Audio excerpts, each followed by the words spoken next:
दोस्तों, आज की ये कहानी हमें छत्तीसगढ़ से एक बहू ने भेजी है। इस कहानी में उसके ससुर अंधविश्वास के चलते अपने ही घर की बहू की बलि देने जा रहे थे, लेकिन आखिरी समय पर ऐसा क्या हुआ कि वही ससुर जो उसे मारने वाला था, बहू के पैरों में गिरकर माफी मांगने लगा। इस दिलचस्प और प्रेरणादायक कहानी को अंत तक जरूर सुने। मेरा नाम प्रज्ञा है। मैं बहुत परेशान खड़ी हुई थी। मेरी नजर अलमारी की तरफ थी।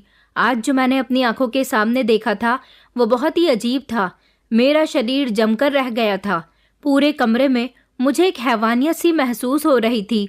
मुझे नहीं पता था कि मैं किसी घर में नहीं बल्कि एक बहुत बड़े नर्क में रह रही हूँ। मेरी किस्मत ना जाने आज मेरे साथ क्या खेल खेलने वाली थी। अभी मैं खड़ी यही सब कुछ सोच रही थी जब अचानक पीछे से वो आ गया और उसने मुझे आवाज लगाई, ये क्या कर रही हो यहाँ पर। मेरे तो होश ही उड़ गए थे। मेरे होठों से कोई शब्द नहीं निकल पा रहे थे। मेरे हाथ थर थर कांप रहे थे।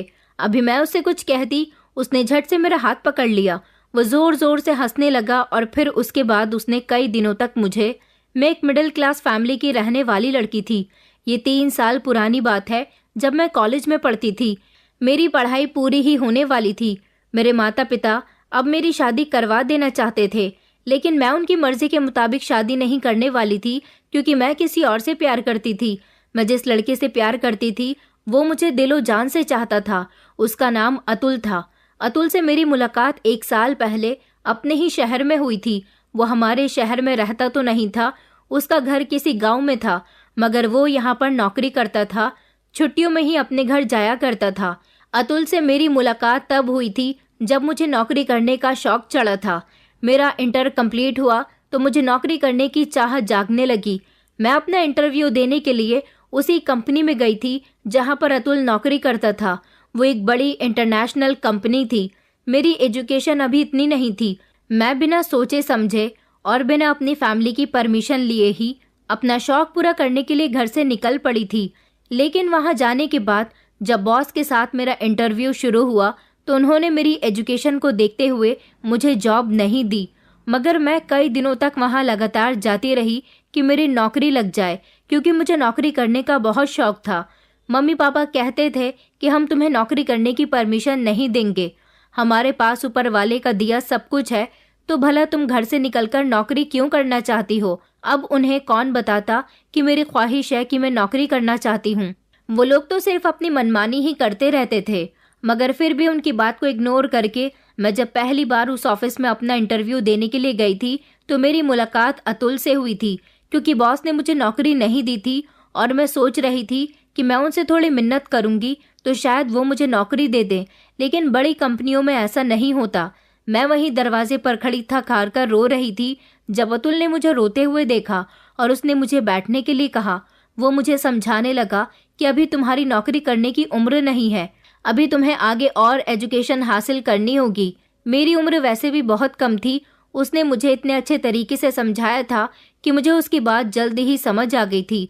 उसने मुझे कुछ ऐसी लड़कियों के बारे में बताया जो मजबूरी के तहत नौकरी करने के लिए निकल जाती हैं, मगर घर से निकलकर नौकरी करना लड़कियों के लिए कोई आसान काम नहीं होता। लड़की अपनी इज्जत को अपने हाथ में लेकर नौकरी करती है और अगर उसके हाथ से उसकी इज्जत छूट जाए तो वो लड़की कहीं की नहीं रहती। वो और ही लड़कियां होती हैं जो नौकरी करती हैं। कोई अपने घर की तरफ से मजबूर होती है तो कोई किसी बात से मजबूर होती है, लेकिन तुम्हारे पास तो कोई ऐसी मजबूरी भी नहीं है जिसके तहत तुम नौकरी करना चाहती हो। तुम्हारे घर वाले बहुत अच्छे हैं जो तुम्हें नौकरी करने से मना कर रहे हैं, लेकिन तुम्हें उनका कहना मानना चाहिए।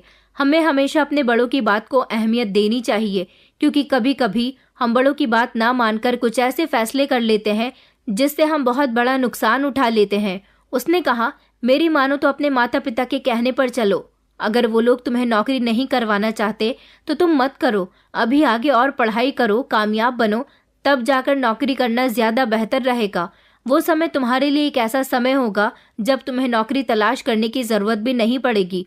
तुम खुद ही इतनी होनहार हो जाओगी कि लोग तुम्हें तुम्हारे पास खुद नौकरी ऑफर करने के लिए आया करेंगे। आज से पहले कभी भी मुझे किसी इंसान ने अतुल के जैसे नहीं समझाया था। अतुल बहुत इंटेलिजेंट और सुलझा हुआ लड़का था। मैं वहां से चली तो आई थी और फिर मैंने दोबारा नौकरी के लिए ट्राई भी नहीं किया। अपनी पढ़ाई पर ध्यान देना शुरू कर दिया। लेकिन उसके कुछ दिनों बाद मेरी मुलाकात अतुल से शॉपिंग मॉल में हुई थी। मैं उससे मिलकर बहुत खुश हुई थी और उस दिन के बाद से फिर हम दोनों धीरे धीरे कहीं ना कहीं टकराने लगे। हम दोनों के बीच बातचीत का सिलसिला शुरू हो गया। हम दोनों ने एक दूसरे को अच्छी तरह से जान पहचान भी लिया था। हम दोनों एक दूसरे के साथ इतने अटैच हो गए थे कि हमें एक दूसरे से मोहब्बत हो गई थी। अतुल ने मुझे बताया था कि उसका उसके पिता के अलावा और कोई भी नहीं है। वो अपने माता पिता का इकलौता बेटा था। 12 साल पहले उसकी माँ का देहांत हो गया। उस समय वो छोटा था और उसके पिता के लिए उसकी परवरिश करना बहुत भारी हो रहा था। इसलिए उन्होंने अपने बेटे को शहर के बोर्डिंग स्कूल में पढ़ने के लिए डाल दिया। वो अपने बेटे से एक हफ्ते में एक बार मिलने के लिए आ जाते थे। अपने बेटे की ज़रूरतों को पूरा किया करते थे। छुट्टियों के समय अतुल अपने घर पर चला जाता था। जैसे जैसे अतुल बड़ा हुआ और उसकी पढ़ाई पूरी हुई तो उसने इसी शहर में नौकरी भी तलाश कर ली थी। उसकी एजुकेशन अच्छी थी, वो बहुत ही इंटेलिजेंट था, इसलिए उसे अच्छी पोस्ट पर नौकरी मिल गई और अब वो पैसे कमाने लायक हो गया था। वो पैसे कमाकर अपने पिता को गांव भेज दिया करता था। वो बताता था कि मेरे पिता को मुझ पर बहुत गर्व है। बचपन से लेकर अब तक उसके पिता ने उसे माँ और बाप दोनों का प्यार दिया है। अतुल हमेशा अपने पापा के लिए फिक्रमंद रहता था। उसका मन तो बहुत करता था कि वो अपने पापा के साथ रहे, इसलिए उसने अपने पापा से कई बार कहा था कि वो उसके साथ शहर में आकर रहने लगे, लेकिन उसके पापा ने साफ इनकार कर दिया। उनका कहना था कि मैं शहर में नहीं रह सकता, मेरा वहाँ पर गुजारा नहीं है, तुम ही गाँव वापस आ जाओ और गाँव में ही अपना कोई कारोबार कर लो। नौकरी नौकरी ही होती है, लेकिन अपना कारोबार होता है। अतुल का मानना था कि उसे अभी थोड़ी और मेहनत करनी चाहिए, थोड़ा और ज़्यादा पैसा कमा लेना चाहिए। उसके बाद वो गांव में कहीं कोई ज़मीन ले लेगा और उस ज़मीन पर अपना कोई बिजनेस स्टार्ट कर लेगा। इस तरह वो अपने पापा के साथ भी रहेगा, लेकिन उससे पहले उसे यहाँ शहर में रहकर अभी थोड़ी और मेहनत करनी थी। वो मेहनत कर रहा था। मुझे भी उससे इतनी मोहब्बत हो गई थी कि मैंने ठान लिया था मैं शादी अतुल से ही करना चाहती हूँ। 2 साल इसी तरह से गुजर गए थे। अब मुझे अतुल से शादी करनी थी, क्योंकि हम दोनों अपना रिश्ता काफ़ी समय से सबसे छुपाते आ रहे थे।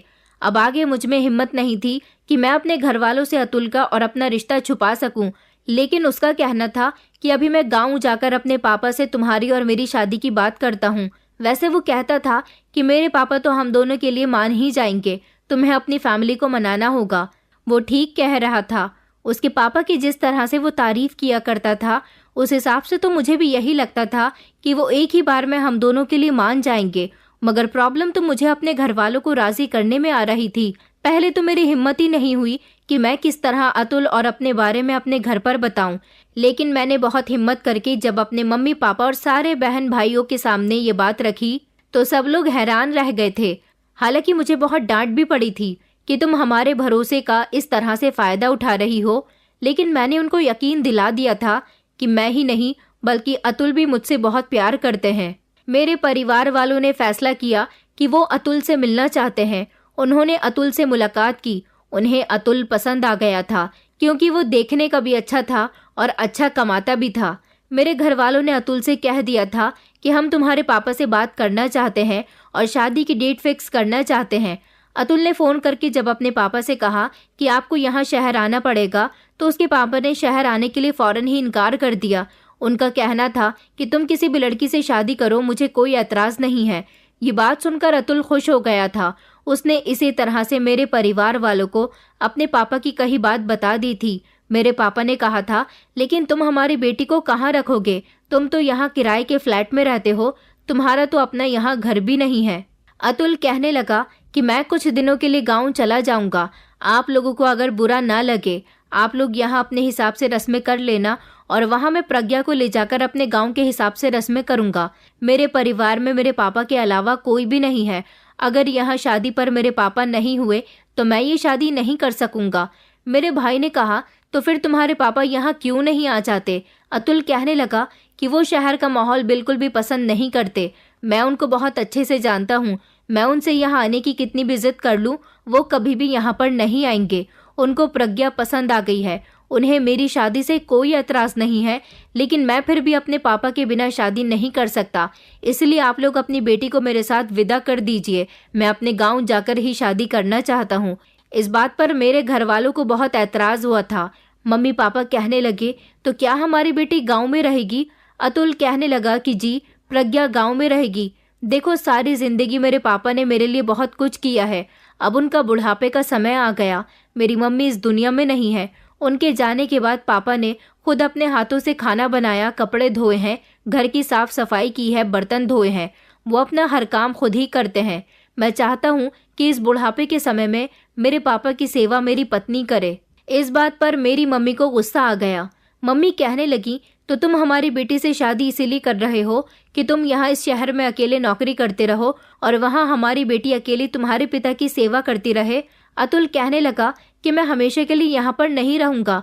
मुझे 4-5 महीने और लगेंगे। मैंने कुछ पैसा तो जमा कर लिया है, बस थोड़े पैसों का और बंदोबस्त करना है। मैं अपने गाँव में ज़मीन खरीद लूँगा और वहाँ कोई बिजनेस कर लूँगा और फिर परमानेंट वहीं पर ही शिफ्ट हो जाऊँगा। फिर मुझे यहाँ शहर आने की भी ज़रूरत नहीं पड़ेगी।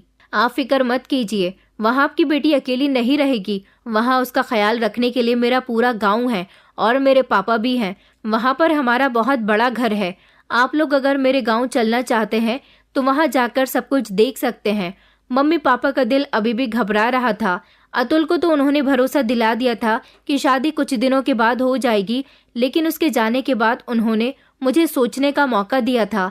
उनका कहना था कि हमें अतुल के घर का हिसाब ठीक नहीं लगा। तुम बचपन से यहाँ रही हो, यहाँ की पढ़ी लिखी लड़की हो, तुम्हारा गुजारा वहाँ गांव में कैसे होगा? मगर मैं तो जिद पर अड़ गई थी। मुझे तो अतुल से ही शादी करनी थी। मैंने कहा कि मैं गांव में गुजारा कर सकती हूँ और अतुल थोड़ी ना सारी जिंदगी यहाँ रहेगा। उसने बोला तो है कि वो 4-5 महीने बाद अपनी नौकरी छोड़कर गाँव में ही अपना कारोबार करेगा। मम्मी कहने लगी, लेकिन बेटा तुम वहाँ अकेली रहोगी। उस गांव में तो हमारा कोई रिश्तेदार भी नहीं रहता, बल्कि वहाँ तो तुम्हारे साथ तुम्हारा पति भी नहीं होगा। अगर वहाँ कोई परेशानी होगी तो तुम्हें कौन देखेगा? मैंने कहा, मुझे कोई परेशानी नहीं होगी। अतुल इस बात की जिम्मेदारी ले रहा है ना कि उसके पापा और गांव के लोग मेरा ख्याल रखेंगे। मेरी बात सुनकर सब लोगों ने यही फैसला किया था कि जैसा मैं चाहती हूँ वैसा ही होना चाहिए। अतुल तो मेरे घर वालों को बहुत पसंद आया था। बस बात गांव में रहने की आ रही थी, मगर मुझे इस बात से कोई मतलब नहीं था। मेरी शादी अतुल से होना ही मेरे लिए बहुत खुशकिस्मती की बात थी। फाइनली कुछ समय के बाद मेरी शादी अतुल के साथ हो गई थी। मेरे घर वालों ने मुझे खुशी खुशी विदा कर दिया था। अतुल मुझे अपने साथ लेकर अपने गाँव आ गया। मैं बहुत खुश थी। उसका गाँव हमारे शहर से बहुत दूर था। जब वो मुझे अपने गाँव लेकर गया तो वहाँ पर सारे ही लोग मुझे देखकर बहुत खुश हुए थे। उसके बाद वो मुझे अपने घर लेकर गया। उसने अपने घर का दरवाज़ा बजाया। उसके पापा ने दरवाज़ा खोला था। उन्होंने खुशी खुशी हम दोनों को गले से लगाया। मैंने उनके पैर छूकर आशीर्वाद लिया और फिर उसके बाद हम दोनों घर के अंदर गए थे। अतुल ने मुझे अपना पूरा घर दिखाया। उसका घर तो बहुत सुंदर था। अतुल के पापा एक बहुत अच्छे इंसान थे। वहाँ जाने के बाद अतुल ने और मैंने अपनी नई जिंदगी की शुरुआत कर दी थी। मैं जानती थी कि वहाँ पर कुछ दिन रहकर अतुल वापस शहर चला जाएगा। अतुल ने मुझसे वादा लिया था कि मैं उसके पापा की बहुत सेवा करूंगी, उनका बहुत अच्छे से ख्याल रखूंगी और अब इस घर की देखभाल मुझे ही करनी होगी। मैंने भी उनको भरोसा दिलाया था कि मैं आपके पापा की बहुत सेवा करूंगी। उन्होंने मुझसे वादा किया था कि मैं जल्द ही वापस आ जाऊंगा। अब मुझे तुम्हारे साथ रहना है। ये बात अभी तक मेरे ससुर को पता नहीं थी कि अतुल अपने साथ मुझे लेकर नहीं जाएंगे। अतुल ने शादी के अगले दिन जब अपने पापा को बताया कि पापा अगले हफ्ते मैं यहाँ से चला जाऊंगा, तो उसके पापा ने कहा कि बेटा बहू को यहाँ अपना गांव दिखाओ, कुछ दिन गांव में रुको, दोनों एक साथ वक्त बिताओ। वैसे भी तुम लोग यहाँ से जाने के बाद क्या पता कब वापस आओगे। ये बात सुनकर अतुल ने कहा कि पापा मैं यहाँ आपका ख्याल रखने के लिए आपकी बहू को छोड़कर जा रहा हूँ और अगली बार जब मैं यहाँ आऊँगा तो शायद फिर मैं यहाँ से भी वापस न जाऊँ। इस बार भले ही मैं यहाँ देर से वापस आऊँगा, लेकिन सारी जिंदगी अब यहीं पर रहने वाला हूँ। ये बात सुनकर तो जैसे मेरे ससुर चौंक गए थे। उन्हें शायद ये बात पसंद नहीं आई थी। उनके चेहरे पर एकदम घबराहट आ गई। वो कहने लगे, ये तुम क्या कह रहे हो और तुम्हारी नौकरी का क्या होगा? बहू यहाँ अकेले कैसे रहेगी? वो यहाँ किसी को जानती भी नहीं है। कहाँ वो शहर की रहने वाली लड़की और उसे तुम यहाँ इस गांव में छोड़कर जा रहे हो? मेरा मानना है कि तुम उसे अपने साथ ही ले जाओ। अतुल ने कहा कि नहीं पापा, अब 4-5 महीने के लिए मैं प्रज्ञा को अपने साथ वहाँ ले जाकर क्या करूँगा? वैसे भी मेरा असली घर और उसका असली ससुराल तो यही है। मेरे ससुर ने कहा कि 4-5 महीने से क्या मतलब है? अतुल कहने लगा कि मैं अब शहर में नहीं रहूंगा, नौकरी छोड़ दूंगा। मैंने इतने पैसे जमा कर लिए हैं कि मैं यहाँ आकर कोई ज़मीन खरीद लूंगा और यहीं पर अपना कोई बिजनेस सेट कर लूंगा। इस तरह मैं आपसे दूर भी नहीं रहूंगा। फिर हम लोग खुशी खुशी अपने घर में रहेंगे। सारी जिंदगी आप यहाँ अकेले रहे हो, अब आप अपने परिवार के साथ रहना। ये बात सुनकर मेरे ससुर को कोई भी खुशी नहीं हुई थी। मैं उनके चेहरे को देखकर समझ गई थी वो दिखावे की खुशी जाहिर कर रहे हैं। उन्होंने बातों ही बातों में कई बार अतुल से कहा था कि तुम्हें यहाँ आने की क्या जरूरत है, तुम जिस तरह शहर में नौकरी करते हो वैसे ही करते रहो, बहू को भी शहर ले जाओ। जबकि इस बात पर अतुल बार बार कह रहा था कि पापा मैं अब आपके साथ रहना चाहता हूँ, मगर उसके पापा को तो जैसे इस बात की कोई खुशी ही नहीं थी। मुझे ना जाने क्यों अतुल के पापा कुछ ठीक नहीं लगते थे। जैसे जैसे अतुल का और मेरा एक हफ्ता वहां पर गुजर गया था, एक हफ्ता पूरा होते ही अतुल को यहाँ से वापस जाना था। उन्होंने अपने सामान की पैकिंग शुरू कर दी थी। उनके पापा अभी भी उनको समझा रहे थे कि अपनी पत्नी को वापस ले जाओ, यहाँ बेचारी का मन नहीं लगेगा। ना तो मैं यहाँ से जाने के लिए तैयार थी और ना ही अतुल मुझे यहाँ से लेकर जाना चाहते थे। उन्होंने अपने पापा को भरोसा दिलाया कि मेरी पत्नी को यहीं पर एडजस्ट होना है, इसलिए वो यहीं रहेगी। और फिर पूरा एक हफ्ता मेरे साथ वो अपने गांव में गुजारकर वापस अपनी नौकरी करने के लिए शहर चले गए थे। उनके जाने के बाद मुझे उनकी बहुत याद आ रही थी। गांव के लोग बहुत अच्छे थे। जिस दिन से उन्हें पता चला था कि मैं गांव में आई हुई हूँ तो गांव की कोई ना कोई औरत मुझसे मिलने के लिए जरूर आती थी। मेरे ससुर एक मामूली से इंसान थे। मेरे पति के बिना मैं वहाँ अकेली तो थी, लेकिन सारा दिन मुझे अकेलापन महसूस नहीं होता था। मेरे ससुर तो ज्यादातर घर से बाहर ही रहते थे, मगर गांव की औरतें मेरे पास आकर मुझसे बातचीत करने लग जाती थीं। अतुल मुझे दिन में कई बार फोन किया करते थे, मुझसे मेरे हालचाल पूछते थे। मैं उनको बता दिया करती थी कि मैं यहाँ बहुत खुश हूँ, यहाँ के लोग बहुत अच्छे हैं और मेरा बहुत ख्याल रखते हैं। उसने अपने पापा के बारे में पूछा, और पापा कहाँ होते हैं, तुम्हारा ध्यान रखते हैं या नहीं। मैंने उनको बताया कि वो तो सारा दिन घर से बाहर रहते हैं। तो अतुल कहने लगे, क्यों, पापा तो ज्यादातर घर में ही होते हैं। पूरा एक हफ्ता मैं वहां रहा हूँ, मेरे सामने तो वो घर से बाहर भी नहीं निकले। मैंने कहा कि इस बारे में मैं नहीं जानती, तुम्हारी बात और है। अब वो सारा दिन अपनी बहू के होते हुए तो घर में नहीं रह सकते ना, इसलिए घर से बाहर चले गए होंगे। अतुल ने कहा कि चलो ठीक है, तुम अपना भी ख्याल रखना और पापा का भी। यहाँ रहते हुए मुझे बहुत अच्छा लग रहा था। मम्मी पापा से भी मेरी बात होती थी। उन लोगों को मैंने बता दिया था कि मैं यहाँ पर बहुत खुश हूँ। मेरे ससुर हर रोज ही घर से बाहर निकल जाते थे। वो इतनी सुबह सुबह चले जाया करते थे कि उस समय मैं सोकर भी नहीं उठती थी और शाम के समय तक घर वापस आ जाते थे। उनके हाथ में 2 थैले होते थे। कई दिन हो गए थे मैं पूरे घर की सफाई करती थी, लेकिन अभी तक मैं अपने ससुर जी के कमरे की सफाई करने के लिए नहीं गई थी। मैंने सोचा कि किसी दिन पापा मेरी शिकायत अतुल से ना कर दें कि बहू मेरे कमरे की सफाई नहीं करती, इसलिए मैं उनके कमरे की सफाई करने के लिए चली गई थी। वो उस समय घर में मौजूद नहीं थे। उनके कमरे के अंदर कदम रखते ही मुझे बड़ा अजीब महसूस हुआ था। ऐसा लग रहा था जैसे कमरे के अंदर आते ही मेरा दिल बहुत घबरा रहा है। एक अजीब सी खुशबू पूरे कमरे में फैली हुई थी, जैसे कि कमरे के अंदर अगरबत्तियां जलाई गई हैं। मेरे ससुर जी का कमरा बहुत सादा था। कमरे के अंदर एक पुरानी सी अलमारी खड़ी हुई थी, चारों तरफ कबर्ड बने हुए थे और एक सिंगल बेड पड़ा हुआ था जिस पर बड़ी पुरानी सी चादर थी। ऐसा लग रहा था जैसे ना जाने कब से बिस्तर से चादर चेंज नहीं की गई है। एक ड्रेसिंग भी रखी हुई थी। शायद ये सारा ही सामान अतुल की माँ के दहेज का था। सामान पर काफी हद तक धूल थी। एक अजीब बात यह भी थी कि जमीन पर बुझी हुई माचिस की तीलियां पड़ी हुई थी, जिनको देखकर ऐसा लगता था कि माचिस को इस्तेमाल करने के बाद यहीं पर फेंक दिया गया है। कमरा बहुत हद तक गंदा हो रहा था। मैंने सबसे पहले चारों तरफ से धूल साफ की और उसके बाद बेडशीट तलाश करने लगी। मैंने जैसे ही अपने ससुर की अलमारी खोलकर देखी तो अलमारी के अंदर मुझे कुछ कपड़े रखे हुए नजर आए थे जो कि मेरे ससुर जी के थे। मैंने बेडशीट तलाश करने की कोशिश की तो अचानक मेरी नजर ऐसे कपड़ों पर गई जिन्हें देखकर मैं चौंक गई थी। मैंने उनको निकाला और गौर गौर से देखने लगी, क्योंकि ये ऑरेंज कलर के कपड़े थे। ऐसे कपड़े जैसे कि बाबा लोग पहना करते हैं, धोती कुर्ता और पास में ही कुछ मालाएं भी रखी हुई थी। मैंने उनको वहीं पर रख दिया था और मैं कमरे में मौजूद कबर्ड खोलकर उनमें बेडशीट तलाश करने लगी। सारे ही कबर्ड्स में कोई ना कोई सामान रखा हुआ था। मुझे बेडशीट कहीं नहीं मिल रही थी। इन सारे कबर्ड में से एक कबर्ड ऐसा था जिसमें लॉक लगा हुआ था। वो खुल ही नहीं रहा था। मैंने उसे खोलने की काफ़ी कोशिश की मगर वो नहीं खुला और उसकी चाबी भी मुझे कहीं नज़र नहीं आ रही थी। फिर मैं अपने कमरे में आई और अपनी बेडशीट निकाल कर मैंने बेड पर बिछा दी थी। फिर मैंने झाड़ू लगानी शुरू की। जैसे ही मैंने झाड़ू बेड के नीचे डालकर कूड़ा निकालने की कोशिश की तो वहाँ पर कूड़े के साथ साथ बहुत सारे बाल भी निकल कर आए थे। वो इतने ढेर सारे बाल थे, ऐसा लग रहा था जैसे उन बालों को ना जाने कब से इकट्ठा किया जा रहा है। मुझे लगा कि मेरे ससुर के ही बाल होंगे, मगर फिर मुझे याद आया कि पापा के बाल कैसे हो सकते हैं। पापा तो आगे से गंजे हैं और उनके पीछे की साइड में छोटे छोटे बाल हैं। इन बालों को देखकर तो साफ पहचाना जा सकता था कि ये किसी औरत के बाल हैं, क्योंकि ये बाल बहुत लंबे थे और ज्यादा तादाद में थे। मैं हैरान रह गई थी। मैंने उन बालों को फेंक दिया था।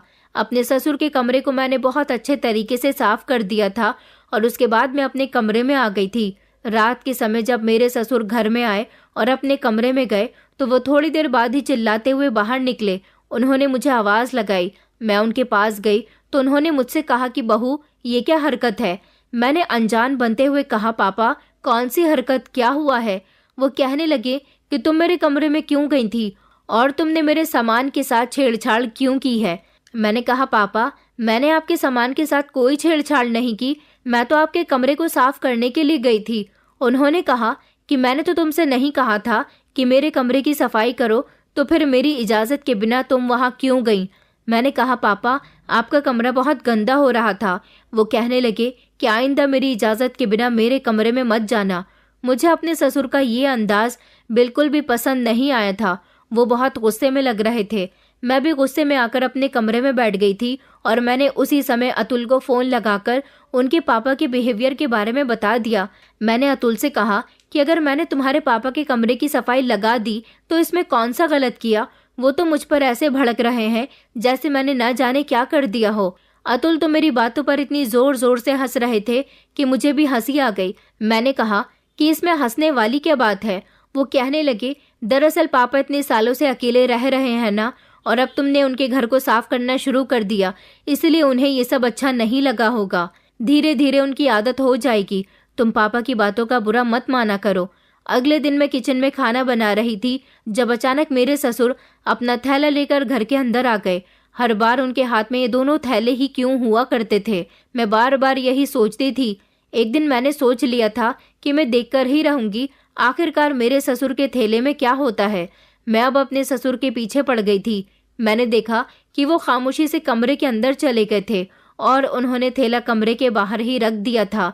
उन्हें ये नहीं पता था कि मैं किचन में मौजूद हूँ। मैं खामोशी से किचन से बाहर आई। इतने में वो कमरे में ना जाने क्या कर रहे थे। मैंने जल्दी से एक थैला खोल कर देखा तो उसके अंदर बड़ा ही अजीब सा सामान था। एक गुड़िया उसमें रखी हुई थी, बहुत सारी सुइयां मौजूद थी, नींबू, हरी मिर्च, काला कोयला और राख भी रखी हुई थी। मैं ये सब देखकर हैरान रह गई थी। अभी मैं चोरी चुपके ये सब देख ही रही थी। मैं दूसरा थैला नहीं देख पाई थी क्योंकि मुझे अपने ससुर के कमरे से बाहर निकलने की आहट सुनाई दे गई थी। मैं फौरन वहां से हटकर खड़ी हो गई और थैलों को भी मैंने वैसे का वैसा ही रख दिया। इतने में ही मेरे ससुर जी कमरे से बाहर निकले और मुझे गौर से देखने लगे। कहने लगे कि तुम यहाँ पर क्या कर रही हो। मैंने कहा, मैं तो बस आपसे खाने का पूछने के लिए आ रही थी। वो कहने लगे कि मुझे अभी खाना नहीं खाना। उन्होंने अपने कमरे का दरवाज़ा बंद किया, दोनों थैलों को उठाया और घर से बाहर निकल गए थे। मगर ये सब देखकर मेरे होश उड़ गए थे। मैं फौरन ही अपने कमरे में आई। मैंने अपने पति को कॉल लगाई और उनको ये सब कुछ बताया। मेरे पति फिर से हंसने लगे थे और उन्होंने कहा कि तुम पागल हो गई हो, ऐसी चीजें भला पापा अपने पास क्यों रखेंगे। हो सकता है वो किसी और का सामान लेकर आ रहे हों। इन बातों से ध्यान हटा दो। मैंने तुमसे कहा है ना कि पापा को ज्यादा सीरियस मत लिया करो। जितना भी सामान मेरे ससुर के पास था वो सब कुछ तो दर्शा रहा था। मुझे ऐसा लग रहा था जैसे मेरे ससुर किसी तरह का जादू टोना करते हैं, क्योंकि ऐसा सामान तभी काम में आता है।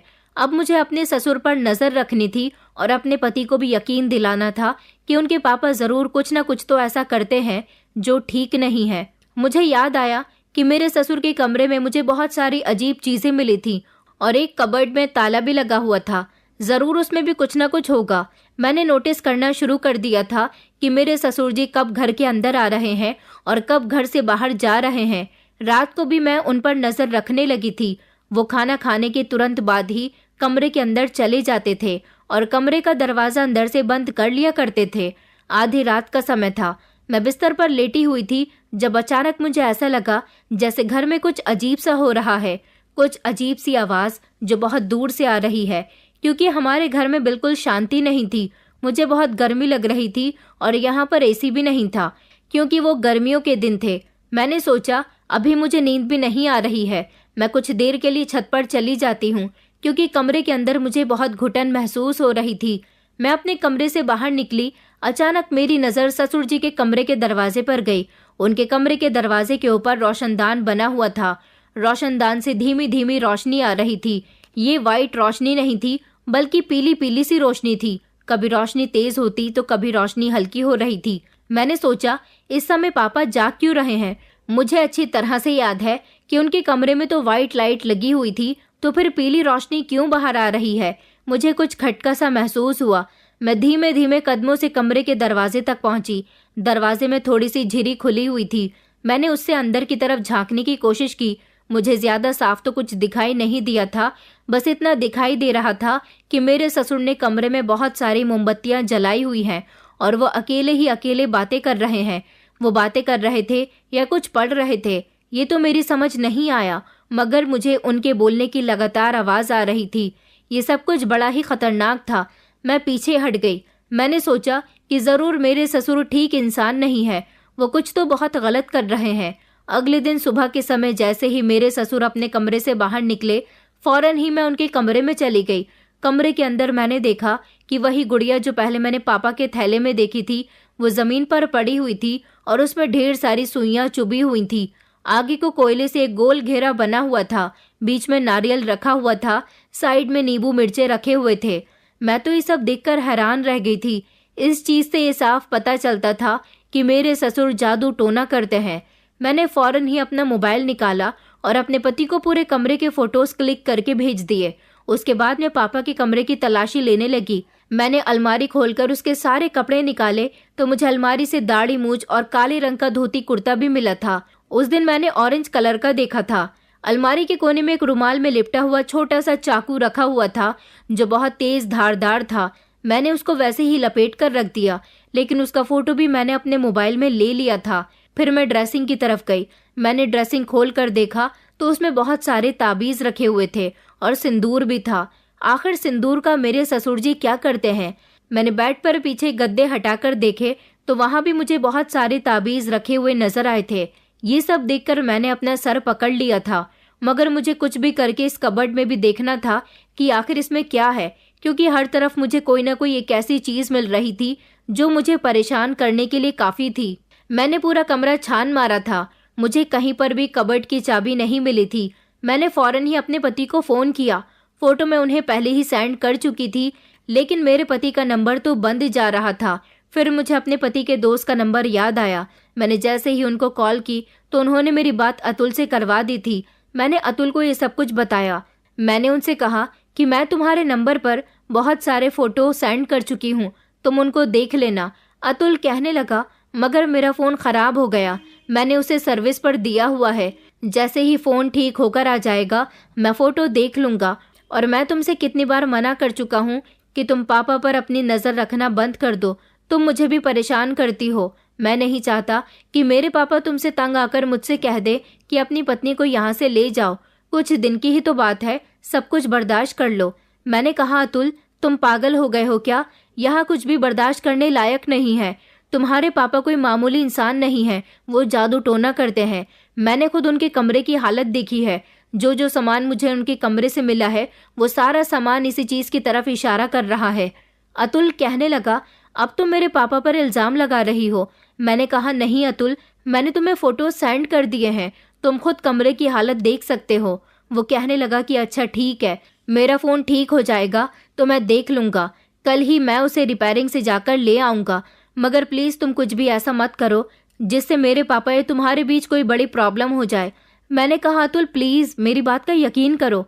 मगर वो तो अपने पापा को इतना शरीफ और सीधा इंसान समझता था कि मेरी बात पर यकीन करने के लिए राजी ही नहीं था। मुझे चाबी तो कहीं नहीं मिली थी, लेकिन मैंने फोटो क्लिक करके अपने पति को दे दिए थे। मुझे उम्मीद थी कि वो जरूर देख लेंगे। रात के समय फिर से मुझे अपने ससुर के कमरे से कुछ इसी तरह की आवाजें आ रही थी। अगले दिन सुबह के टाइम पर मेरे ससुर किसी से फोन पर बात कर रहे थे। मेरी नज़र तो पहले ही उन पर टिकी हुई थी। जब मैं दरवाजे पर खड़ी होकर उनकी बातें सुनने लगी तो मैंने सिर्फ इतना ही सुना था कि नवरात्रि के बाद एक रात मैं उसकी जल्द ही बलि दे दूंगा। इस तरह मैं बहुत ताकतवर बन जाऊंगा। अपने ससुर की ये बात सुनकर मेरे होश उड़ गए थे। आखिर वो किसकी बलि देने की बात कर रहे थे और उस रात से उनका क्या मतलब था? मैंने मोबाइल में सर्च किया कि नवरात्रि के बाद जागरण की रात का क्या मतलब होता है। तब मुझे पता चला कि जागरण की रात को जादू टोना किया जाता है। मगर मेरे ससुर तो किसी की बलि देने की बात कर रहे थे और ताकतवर होने की बात कर रहे थे। आखिर इनका क्या मतलब था? मैंने फिर से फौरन अतुल को कॉल किया, मगर अतुल का नंबर अभी भी बंद जा रहा था।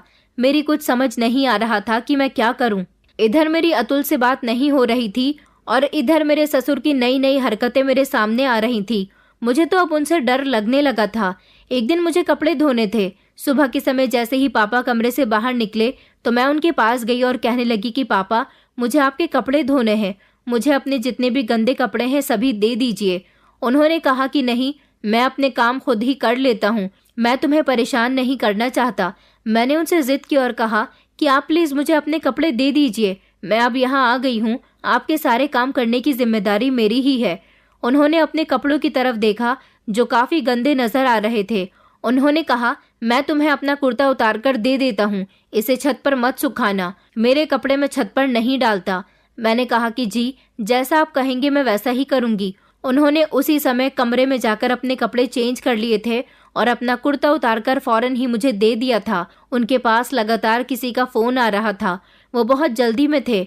उन्होंने अपना सफेद रंग का कुर्ता मुझे दे दिया था और खुद अपने दोनों थैले पकड़कर घर से बाहर चले गए थे। मैं कपड़े धोने के लिए बैठ गई थी। यहाँ पर वॉशिंग मशीन तो नहीं थी, इसलिए मुझे हाथ से ही कपड़े धोने थे।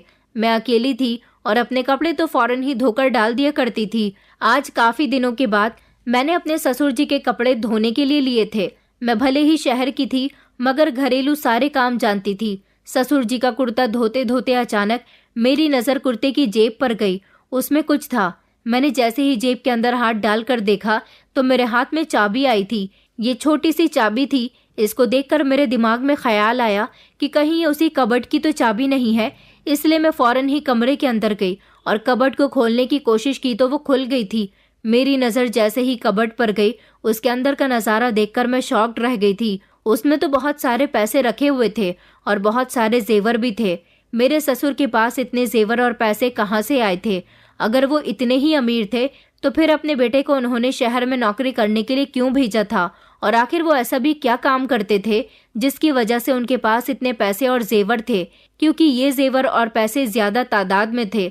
मैंने मोबाइल निकालकर उसका फोटो भी अपने पति के नंबर पर सेंड कर दिया था। अभी तक अतुल का मोबाइल ठीक नहीं हुआ था और पिछले 2 दिन से मेरी उनसे कोई बात भी नहीं हो सकी थी। मैं अभी कबर्ड के पास खड़ी हुई पैसे और जेवरों के फोटो क्लिक कर रही थी जब अचानक मुझे पीछे से किसी के आने की आहट सुनाई दी।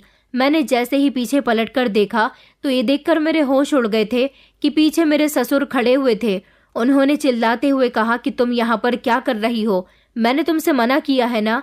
वो फौरन ही मेरे पास आए और उन्होंने मेरा हाथ पकड़ लिया।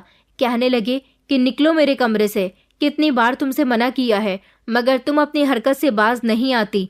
उनकी नज़र जैसे ही कबर्ड पर गई, उन्होंने मुझे चौंक कर देखा और कहने लगे कि तुम्हारे पास इसकी चाबी कहाँ से आई? तुमने ये कैसे खोला? मैंने कहा कि मुझे आपकी सारी सच्चाई पता चल चुकी है। आप कुछ तो गलत करते हो। मुझे कमरे से बहुत सारी ऐसी चीज़ें मिली हैं जो साफ साफ जाहिर करती हैं कि आप जादू टोना करते हो। आखिर आप कौन हो?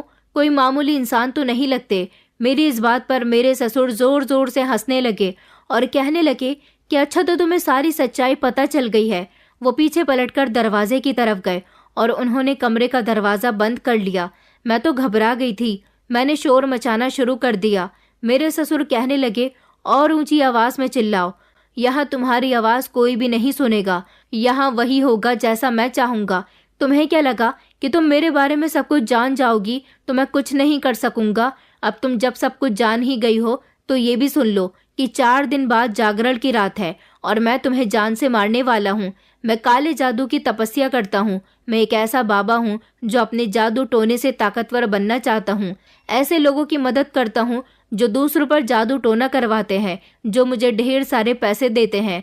मैं गांव के चित्रकूटी बाबा के यहाँ जाकर अपने जादू टोने से लोगों की मदद करता हूँ, जिससे लोग मुझे ढेर सारे पैसे देकर जाते हैं। पैसे कमाने का मुझे शौक नहीं है, मगर मैं बस ताकतवर बनना चाहता हूँ। अपनी शक्तियों को आजमाना चाहता हूँ।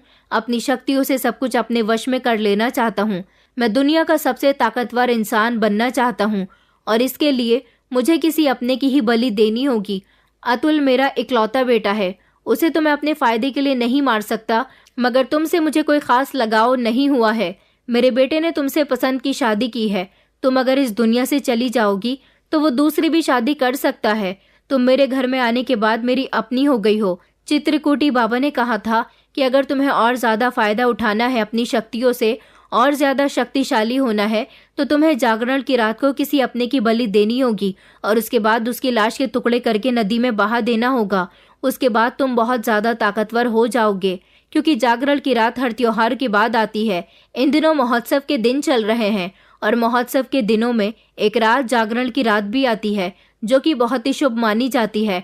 4 दिन के बाद जागरण की रात है, और उस रात मैं तुम्हारी बलि दूंगा। मुझे इस तरह लोगों का काम करने से और ज्यादा फायदा होगा। मैं यहाँ से अपना रूप बदलकर दाढ़ी मूछे लगाकर चित्रकूटी बाबा, जो कि मेरे गुरु हैं, उनके पास चला जाता हूँ। उनकी सेवा करता हूँ और आने वाले भक्तों की भी मदद करता हूँ। उनसे मुझे पैसे मिलते हैं। मुझे और ज्यादा शक्तिशाली होना है। मुझे बलि देने के लिए मेरा कोई अपना नहीं मिल रहा था। मैंने तुम्हारी कुंडली बनाई, और जब तुम्हारी कुंडली ले जाकर अपने गुरुजी को दिखाई तो उन्होंने कहा कि इसी लड़की को मारकर शक्तिशाली हो जाओगे।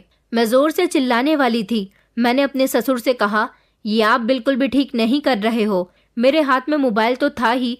मैंने जल्दी से अपने हाथ से मोबाइल उठाया और मैं पुलिस का नंबर डायल करने ही जा रही थी। इतनी ही देर में मेरे ससुर ने कोई राख सी चीज मेरे ऊपर फेंक दी, और फिर वो कुछ पढ़ने लगे थे। जब वो राख मेरे ऊपर पड़ी तो मैं जोर जोर से खांसने लगी थी, और उसके बाद मुझे चक्कर आ गए। मैं बेहोश हो गई थी।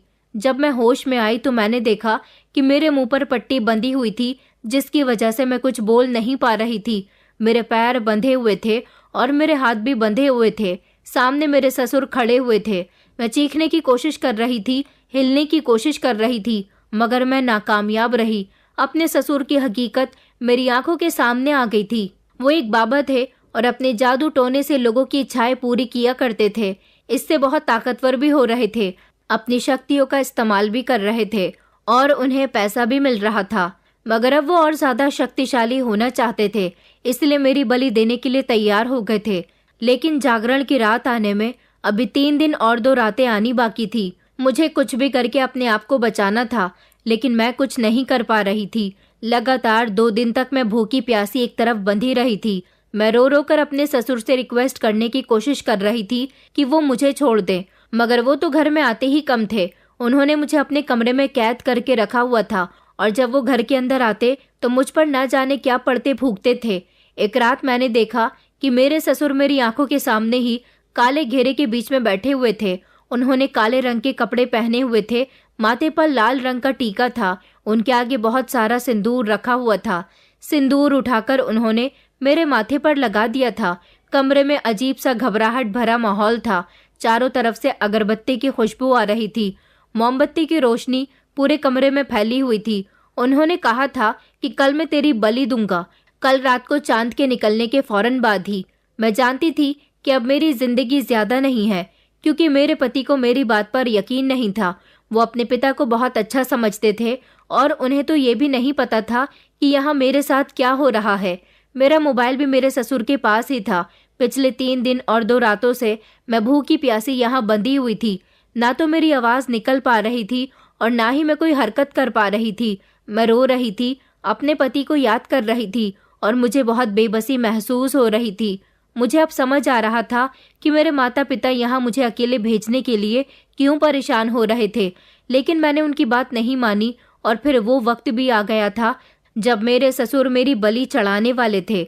जागरण की रात आ चुकी थी। मेरे हाथ पैर अभी भी बंधे हुए थे, यहाँ तक कि मेरे शरीर पर निशान आ चुके थे। भूख प्यास से मेरा बुरा हाल हो रहा था। मेरे ससुर अलमारी की तरफ गए उन्होंने अलमारी खोलकर कपड़े में लिपटा हुआ वही चाकू निकाला जो एक बार मेरे हाथ लगा था, और उस चाकू को निकालकर वो उसकी धार तेज करने लगे। मैं तो उनको देखकर डर गई थी। मुझे अपनी मौत सामने खड़ी हुई नजर आ रही थी। उन्होंने पूरे कमरे का माहौल फिर से डरावना सा बना दिया था। उन्होंने कहा कि आज मैं बहुत शक्तिशाली बनने जा रहा हूँ। वो अपनी पहचान छुपाकर बाबा वाला काम किया करते थे, क्योंकि वो नहीं चाहते थे कि उनके बेटे को ये सब कुछ पता चले। उनका बेटा एक पढ़ा लिखा इंसान था। वो इन मनगढ़ंत बातों पर कभी भी विश्वास नहीं करता। तभी तो वो मुझे और अतुल को यहाँ नहीं रोकना चाहते थे। मुझे अपनी गलती पर एहसास हो रहा था। मुझे यहाँ रुकना ही नहीं चाहिए था। पहले ही मुझे यहाँ से भाग जाना चाहिए था। वो अपने बेटे के सामने तो घर से बाहर भी नहीं निकलते थे, कहीं उसे अपने पिता पर शक न हो जाए। उनके एक थैले में जादू टोना करने वाला सामान होता था, जबकि दूसरे एक थैले में पैसे हुआ करते थे जो वो अपने गुरु के पास से कमाकर लाया करते थे। मेरी तो जान निकली जा रही थी। मुझे बहुत डर लग रहा था। मैं भगवान से बार बार प्रार्थना कर रही थी कि मेरी जान बच जाए। मेरे ससुर ने सोच लिया था कि वो मेरे पति को बता देंगे कि मैं घर से भाग गई हूँ या कहीं खो गई हूँ, मगर वो मुझे रास्ते से साफ हटाना चाहते थे। मेरे ससुर ने मुझे बालों से पकड़ा और वो मुझे घसीटते हुए उस गोल घेरे में लेकर आ गए थे। उन्होंने मेरे हाथ पर लाल रंग का धागा बांध दिया और कुछ पढ़ने लगे। मैं उनको देख रही थी। उनकी आंखें अचानक लाल हो गई। उन्होंने हाथ में चाकू लिया। मेरी आंखों में आंसू थे और मैं बार बार गर्दन हिलाकर उनसे मना कर रही थी। उन्होंने चाकू तेज रफ्तार से ऊपर की तरफ उठाया। मैं जमीन पर ही लेटी हुई थी और उनको देख रही थी। वो चाकू से मेरी गर्दन काटने ही वाले थे। मैंने अपनी आंखें बंद कर ली थी जब अचानक तेज रफ्तार से कमरे का दरवाजा खुल गया और मेरा पति कमरे के अंदर दाखिल हुआ था। अतुल को देखकर तो मेरी जान में जान आ गई थी। अतुल ने झट से अपने पिता का हाथ पकड़ लिया और उसने जोर जोर से चिल्लाना शुरू कर दिया। वो इतनी जोर जोर से चिल्ला रहा था कि उसकी आवाज के साथ साथ आस पड़ोसी भी घर के अंदर दाखिल हो गए। अतुल ने मेरे हाथ खोले, मेरे मुंह से पट्टी हटाई, मेरे पैर भी खोल दिए। मैं अतुल के गले लगकर फूट फूट कर रोने लगी थी। अतुल ने कहा कि इस आदमी को पकड़ लो, क्योंकि मेरे ससुर भागने की कोशिश कर रहे थे। गांव के बहुत सारे लोग शोर शराबे की आवाज से इकट्ठा हो गए और मेरे ससुर जी को सबने दबोच लिया था। उनका एक अजीब ही रूप सबके सामने आ गया था। मेरे ससुर का बाबा वाला एक अलग ही रूप था और वो बाबा के रूप में मौजूद थे। जब मेरे पति ने उनकी दाढ़ी मूंछ हटाई तो वो अपने पिता को पहचान गया था। मैंने सब लोगों के सामने अपने ससुर की हकीकत अपने पति को बता दी थी, मगर हैरान करने वाली बात यह थी कि इस समय ऐसे मौके पर मेरा पति यहाँ कैसे पहुंचा। उन्हें कैसे पता चला कि मैं इतनी बड़ी मुसीबत में हूँ। मेरे पति ने कहा कि 3 दिन पहले जब मेरा मोबाइल रिपेयर होकर आया तो तुम्हारे भेजे हुए सारे फोटोज मैंने देखे थे। मैं पहचान गया था कि ये कमरा पापा का है, और जो तुम कहती थी कि पापा जादू टोना करते हैं, इस बात का विश्वास मुझे पापा के कमरे के फोटोज देखकर हो गया था। 3 दिन पहले जब तुमने मुझे कबर्ड में रखे हुए पैसे और जेवरात के फोटोज भेजे थे, उसे भी मैंने देख लिया था। और फिर उसके बाद से ही जब भी मैं तुम्हारा नंबर ट्राई कर रहा था, तुम्हारा फोन बंद जा रहा था। मेरी तो तुमसे रोज बात होती थी। 2-3 दिन मेरा फोन खराब रहा, लेकिन तुम्हारा फोन लगातार बंद जा रहा था। मैं घबराने लगा कि कहीं तुम्हारे साथ कुछ गलत तो नहीं हो रहा। मैंने तुम्हारे फोन की लोकेशन निकलवाई तो पता चला कि तुम्हारा फोन घर में ही मौजूद है। मुझे कुछ अजीब अजीब सा महसूस हो रहा था, इसलिए मैं फौरन ही वहां से घर आने के लिए निकल गया। और जब मैं यहाँ आया तो मैंने देखा कि पापा के कमरे का दरवाजा बंद है। मैंने तुम्हें पूरे घर में देख लिया था। मैंने झट से कमरे का दरवाजा खोल दिया और जो कुछ मेरी आंखों के सामने था उससे पापा की सारी सच्चाई मेरी आंखों के सामने आ गई। तुम मुझसे सच कहती थी कि मेरे पापा कोई नॉर्मल इंसान नहीं है। आज उनकी सच्चाई मेरे सामने आ गई तो मुझे एहसास हुआ कि मुझे पहली ही बार में तुम्हारी बातों पर यकीन कर लेना चाहिए था। मोबाइल खराब होने की वजह से मैं तुम्हारे भेजे हुए फोटो नहीं देख सका था, लेकिन जब तुमने पापा के कमरे के ऐसे हालात का फोटो भेजा तो मैं समझ गया था कि तुम पापा के कमरे में मौजूद हो। पापा किसी को अपने कमरे में जाने नहीं देते। इसका मतलब ये है कि कुछ ना कुछ तो गड़बड़ जरूर है। मैं तुम्हारे लिए काफी परेशान हो गया था। अच्छा हुआ मैं यहाँ वक्त पर पहुँच गया, वरना ना जाने क्या होता। मेरे ससुर बहुत शर्मिंदा हो रहे थे। मैंने अपने पति को और गांव के लोगों को सब कुछ बता दिया था। सब लोग शक्तिशाली बाबा के नाम से मेरे ससुर को जानते थे, मगर उनको ये नहीं पता था कि शक्तिशाली बाबा मेरे ससुर ही हैं, क्योंकि वो अपना रूप बदलकर वहां जाते थे और यहाँ एक मामूली इंसान की तरह रहते थे। मेरे ससुर की सारी सच्चाई सब लोगों के सामने आ गई थी और अब सबके सामने जो कुछ भी था उस हिसाब से मेरे पति ने अपने पिता को अरेस्ट करवा दिया था, क्योंकि वो मुझे मारने जा रहे थे। मेरे पति को ये उम्मीद नहीं थी कि उनके पिता इतना बड़ा काम भी कर सकते हैं। मेरे पति ने वक्त पर आकर मुझे बचा लिया था और इस तरह मैं जिंदा बच गई थी। कभी कभी हमें पता नहीं होता कि हमारे कुछ खास रिश्ते हमें इस तरह भी नुकसान पहुंचाने की कोशिश करते हैं। मेरे ससुर आज भी जेल में हैं। अगर थोड़ी सी भी देर और हो जाती तो वो मुझे मारकर बहुत शक्तिशाली हो जाते, ऐसा उनका मानना था। वो भले ही अपने जादू टोने से शक्तिशाली हो सकते थे, लेकिन मेरे पति मुझसे बहुत मोहब्बत करता था। उसकी मोहब्बत उसे यहाँ तक खींच लाई थी। वो आज भी जेल में है। मेरे पति ने अपने पिता से सारे संबंध खत्म कर दिए और उस घर से जादू टोने वाला सारा सामान उठाकर बाहर फेंकवा दिया। मेरे ससुर के साथ साथ उनके गुरु और बाकी सारे लोगों को भी अरेस्ट कर लिया गया, जो लोगों का ब्रेन वॉश कर रहे थे। मेरा पति मुझे वापस शहर लेकर आ गया था और अब मैं शहर में ही रहती हूँ। दोस्तों, आखिर में मैं बस इतना ही कहना चाहूंगी कि अंधविश्वास एक ऐसा जहर है जो न केवल व्यक्ति की सोच को विकृत करता है, बल्कि रिश्तों की पवित्रता को भी नष्ट कर देता है। हमें सिखाया जाता है कि रिश्ते विश्वास, प्रेम और एक दूसरे की सुरक्षा के लिए होते हैं, लेकिन जब इन पर खतरा मंडराए तो सच को पहचानने और उसके खिलाफ खड़े होने का साहस दिखाना चाहिए। ये कहानी हमें ये भी सिखाती है कि किसी भी परिस्थिति में अपने परिजनों का साथ देना और उनकी रक्षा करना हमारी प्राथमिक जिम्मेदारी है। साथ ही ये भी याद दिलाती है कि अपनों की सुरक्षा के लिए हर परिस्थिति में मजबूत और सतर्क रहना चाहिए। इसके साथ ही ये कहानी अंधविश्वास के खतरों को उजागर करती है और जागरूकता फैलाने की प्रेरणा देती है कि सच्चे ज्ञान और विवेक से ही समाज की बुराइयों को समाप्त किया जा सकता है। दोस्तों, उम्मीद करती हूँ आपको हमारी कहानी पसंद आई होगी। कहानी पसंद आई है तो वीडियो को लाइक करें, चैनल पर नए हैं तो चैनल को सब्सक्राइब करें और हाँ, नोटिफिकेशन बेल को जरूर दबाएं ताकि अगली अपडेट सबसे पहले आपको मिले।